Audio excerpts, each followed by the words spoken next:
Hello everybody and welcome to part 9 of Kerbal Space Program. The journey continues as I struggle to get my shuttle under control here.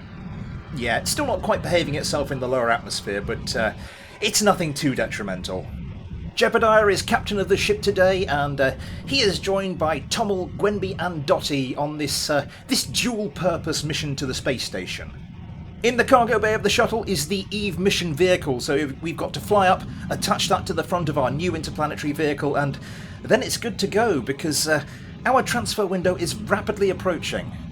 Now, I did say this was a dual-purpose mission because we're going up to perform a crew rotation as well, because the Kerbals that are currently manning the space station are my second most experienced group of Kerbals, so I've decided I'm going to put them onto the Ptolemy to head back to Juna and then down to the surface of Ike. Anyway, as our Kerbals reach orbit, they can begin making their way to that all-important rendezvous with our space station, the Aristotle. By the way, we've got a lot to pack in this week, so I'll be going through it at a slightly quicker pace than usual. I hope you don't mind. It's just, there's a lot that fits nicely into a theme this episode, so I'd like to get that all done and not put any of it off until next week.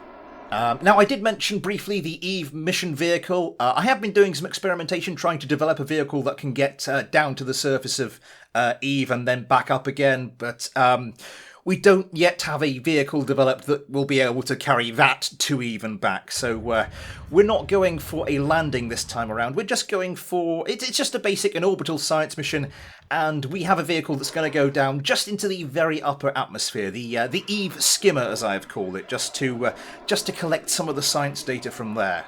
Anyway, once again, we arrive safe and sound at the space station, and now our Kerbals can begin bringing the shuttle into dock, and I was quite lucky during these missions. At no point did I arrive on completely the wrong side of something to dock. It's made quite a nice change from some of the other episodes I've done.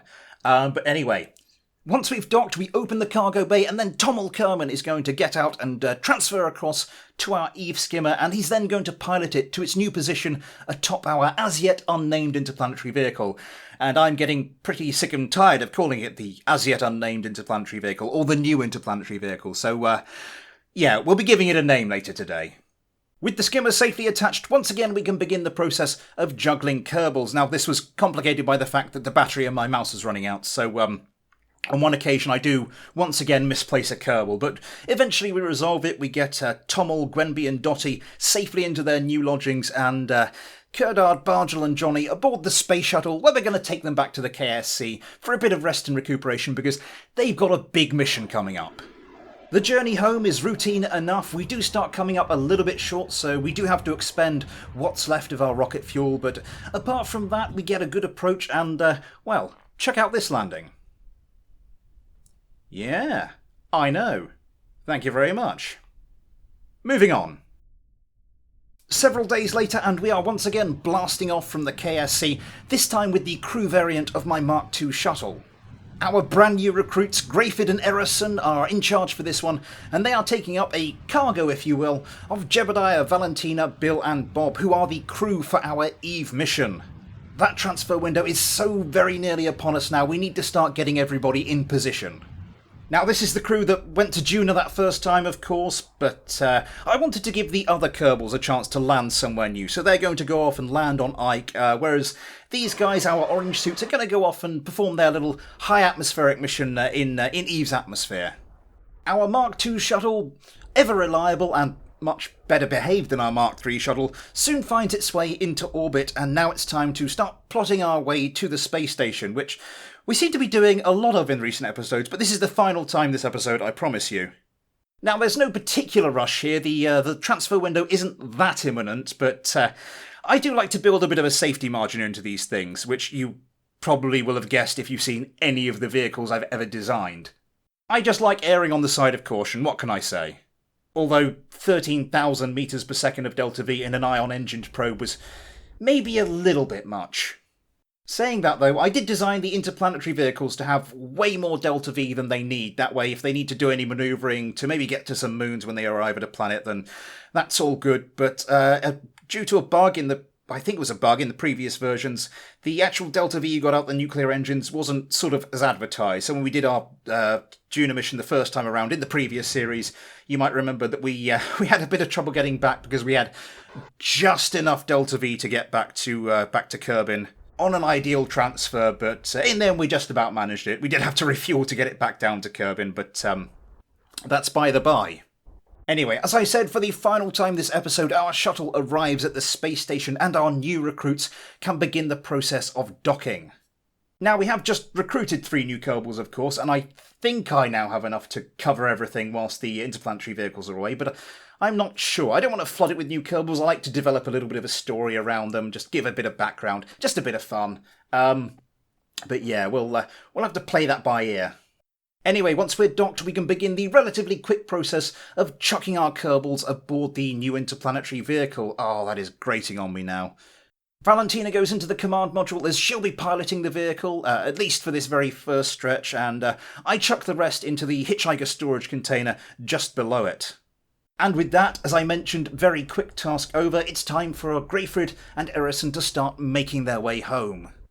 And I don't know what's happened to me. I don't know what's happened to my ability to bring this shuttle, or any of my shuttles, into land recently. They just keep coming up short, as does this. Fortunately, once again we have enough fuel to lift ourselves over that mountains, get ourselves on a good glide slope, and once again we get a very good landing, but I really need to work on that some more. Meanwhile, in space, that's 2 in 2 episodes now, our new interplanetary vehicle... why did I wait for so long until naming it when I was actually recording the footage? Anyway, our new interplanetary vehicle is ready to start making a move. We undock from the space station and then we open up a fair bit of distance between ourselves and the space station.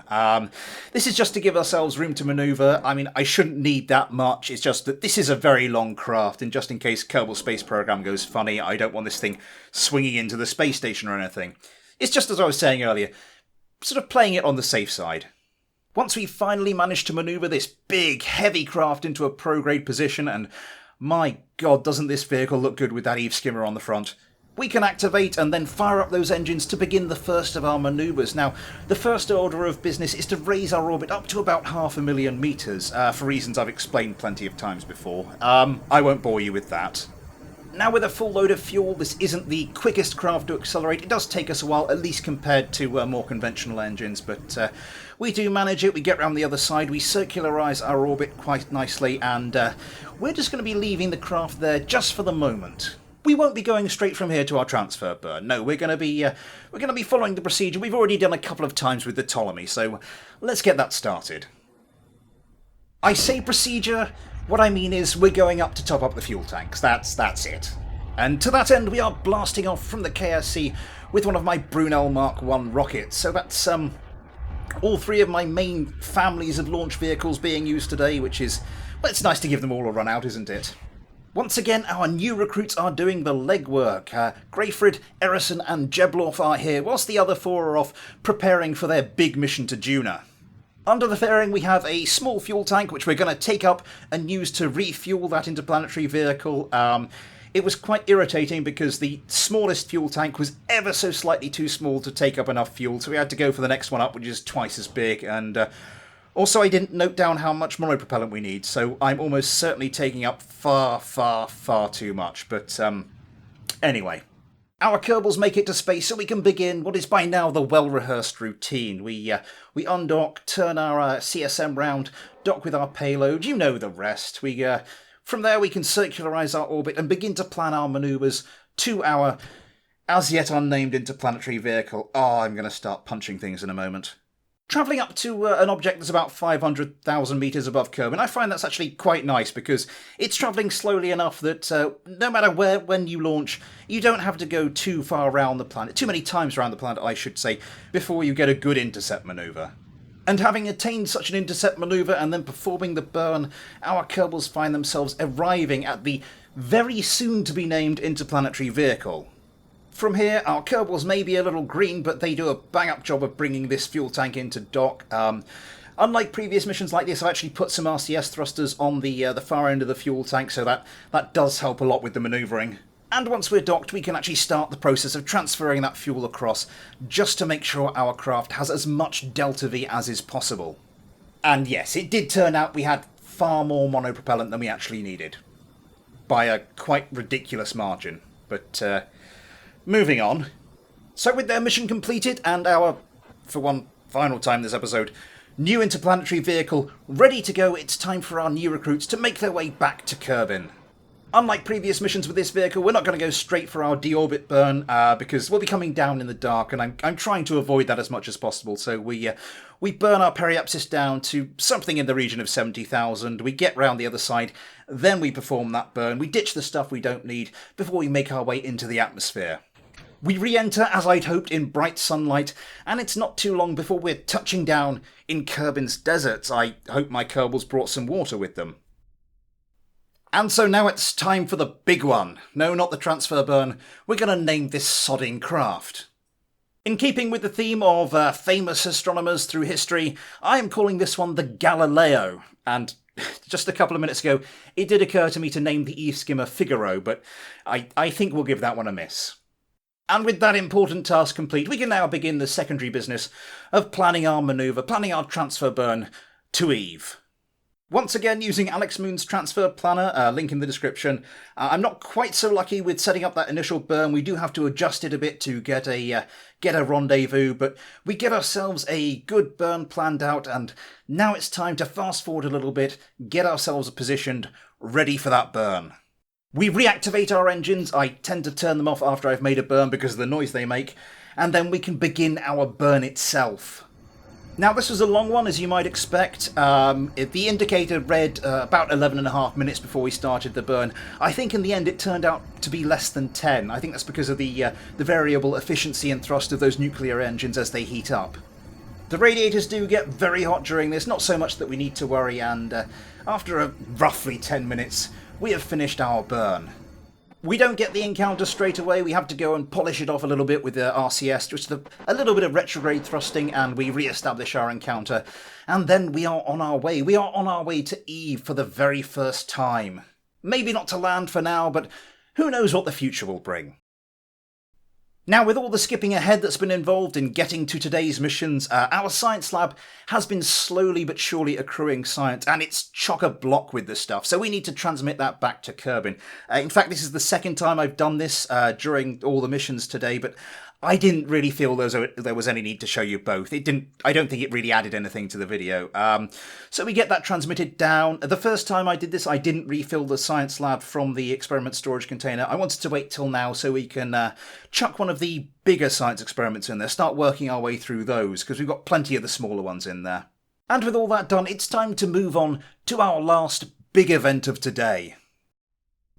So roughly 150 days after the departure of the Galileo, it's time for us to start preparing for the departure of the Ptolemy. To that end, our Mark II shuttle crew variant is back in action, and Greyfried and Jeblorf are in the hot seats for this one.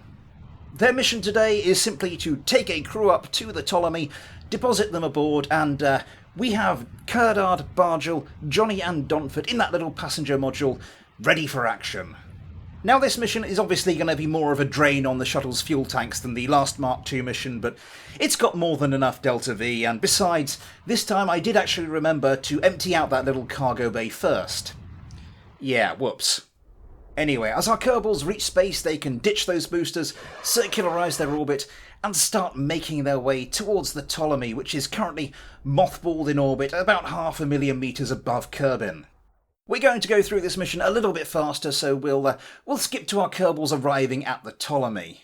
We bring ourselves into dock, not all the way, we just bring ourselves into close proximity, and then we're going to get Kerdard Kerman out and get her to spacewalk across to the Ptolemy, because there's no crew aboard, there's no autopilot modules, this thing has no active stability assist. It doesn't appear to be moving at the moment, but I just like to play it safe, make sure, just in case an RCS thrust knocks it and it starts moving, something like that. With our shuttle securely attached, we can begin the relatively trivial task of transferring our crew across to the Ptolemy, and with a fresh battery in the mouse this time, we don't encounter any problems. With their mission complete, it's time for Greyfried and Jeblorf to make their way back to Kerbin as the crew of the Ptolemy prepare for their transfer to Juna. It's a nice and routine return to the KSC, Once again, we do come up a little bit short, but we managed to rectify that by expending what fuel we have, and once again, it's a very nice landing on the runway. Back in space, and with no craft naming to do this time around, we can get straight into planning our manoeuvre. So we input the values from the transfer planner, and I don't get an encounter straight away, but after a little bit of fiddling, we once again get a decent encounter, but this time with Juna. Having activated our engines, we await the point where we can begin our burn, and then we light up those 3 Lanta nuclear engines. Once again, it's a long burn. This time round, the indicator reads about 10.5 minutes, and this time it is actually about 10.5 minutes, and with that burn complete, we are on our way. Once again, we don't get an encounter off our initial burn, so once again we have to fire up these RCS thrusters, thrust retrograde a little bit, and once again, that's good enough to regain ourselves our encounter. That will be all for today, everybody. I do hope you've enjoyed it. I did notice on the map mode as I was doing that burn that the Galileo is already nearly at Eve, so no prizes for guessing what we'll be doing early on in the next episode. But until then, thanks for watching, take care, and I'll see you next time.